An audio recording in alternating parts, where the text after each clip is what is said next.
আবদুল্লাহ নামে একজন কর্মঠ ও উদ্যমী এক ব্যক্তি ছিল, তবে তার মাঝে দক্ষতা ও অভিজ্ঞতার কিছুটা অভাব ছিল।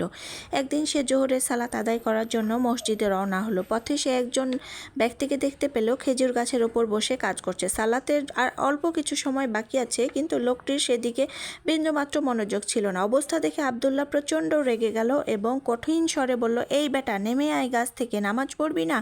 লোকটি শান্তভাবে উত্তর দিল, ঠিক আছে, নামছি। আবদুল্লাহ বলল, তাড়াতাড়ি কর, সালাতের আর কিছুটা সময় বাকি আছে। গাধা কোথাকার! গাধা বলায় লোকটির রক্ত তো একদম মাথায় উঠে গেল। রাগে ও গোস্বায় সে বলতে লাগলো, আমি কি গাধা? দাঁড়া বেটা, তোকে দেখাচ্ছি মজা। এরপর একটি লাঠি নিয়ে সে নিচে নামতে লাগলো। অবস্থা বেগতিক দেখে আবদুল্লাহ চেহারা ঢেকে মসজিদের দিকে পালালো। লোকটি যেন তাকে চিনতে না পারে, সেজন্য সে এক দৌড়ে মসজিদের মধ্যে চলে গেল এবং নামাজ পড়ে সে তার বাসায় চলে গেল। এইদিকে লোকটি রাগে গাছ থেকে নেমে আবদুল্লাহকে না পেয়ে গড়গড় করতে করতে সে বাসায় চলে গেল।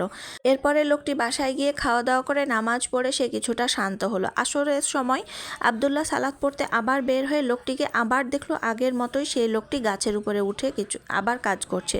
পূর্ব অভিজ্ঞতা থাকার কারণে সে আর সেরকমভাবে তাকে নামাজে দাওয়াত দিতে পারলো না। সে ভয় পেল।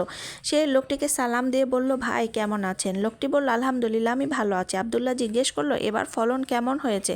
লোকটি বলল, আলহামদুলিল্লাহ, বেশ ভালো ফলন হয়েছে।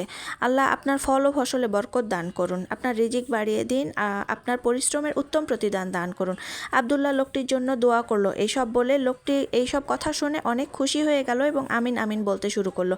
আসরের আজান শুনতে পাননি? আজানের পরে তো নামাজের সময় হয়ে গেছে, নামাজে যাবেন না? এরকমভাবে যখন আবদুল্লাহ লোকটিকে নামাজের জন্য দাওয়াত দিল, তখন লোকটি বলল যে হ্যাঁ হ্যাঁ, আমি এখনই গাছ থেকে নেমে আসছি, এবং লোকটি খুশি হয়ে বলল যে চলেন একসাথে আমরা নামাজে যাই।